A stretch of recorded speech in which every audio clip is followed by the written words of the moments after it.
KSRTC ബസ്സിൽ പെണ്ണുങ്ങൾക്ക് സംവരണ സീറ്റ് തരണമെന്നുള്ള നിർബന്ധമൊന്നുമില്ല. ബസ്സിൽ കയറി നിങ്ങൾക്ക് പറയുമ്പോ തോന്നുമ്പോ നിങ്ങൾ സ്ത്രീകളുടെ സീറ്റാണെന്ന് അറിയിക്കാന്ന് വിചാരിച്ചിട്ടുള്ളത്.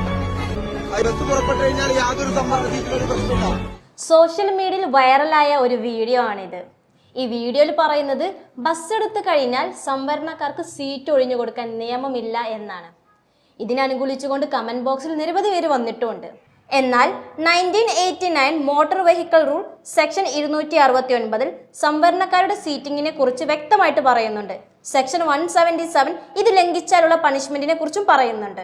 2013 ഗവൺമെന്റ് ഓഫ് കേരള അവരുടെ ഒഫീഷ്യൽ വെബ്സൈറ്റിൽ റിലീസ് ചെയ്തിട്ടുള്ള സർക്കുലറിൽ പറയുന്നത് Kerala motor vehicle rule section 269 sub close 10 പ്രകാരം സ്ത്രീകൾ, വികലാംഗർ, മുതിർന്ന പൗരന്മാർ, മറ്റു സംവരണക്കാർ എന്നിവർക്കായി സംവരണം ചെയ്തിട്ടുള്ള സീറ്റുകൾ അവർ ആവശ്യപ്പെടുമ്പോൾ ഒഴിഞ്ഞു കൊടുക്കാതെ മറ്റു യാത്രക്കാർ യാത്ര ചെയ്യുന്നത് 1988 മോട്ടോർ വാഹന നിയമം 177 വകുപ്പ് പ്രകാരം 100 രൂപ ഫൈൻ ഈടാക്കാവുന്ന കുറ്റമാണ്.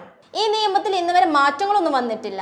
ഇനി പിഴ ഈടാക്കിയിട്ടും സംവരണ സീറ്റ് ഒഴിഞ്ഞു കൊടുക്കാതെ ബസ് കണ്ടക്ടറോട് മോശമായിട്ട് പെരുമാറുകയോ ഡ്യൂട്ടി തടസ്സപ്പെടുത്തുകയോ ചെയ്യുന്നത് IPC സെക്ഷൻ 353 പ്രകാരം 2 വർഷം തടവോ പിഴയോ അല്ലെങ്കിൽ രണ്ടും കിട്ടാൻ സാധ്യതയുള്ള കുറ്റമാണ്.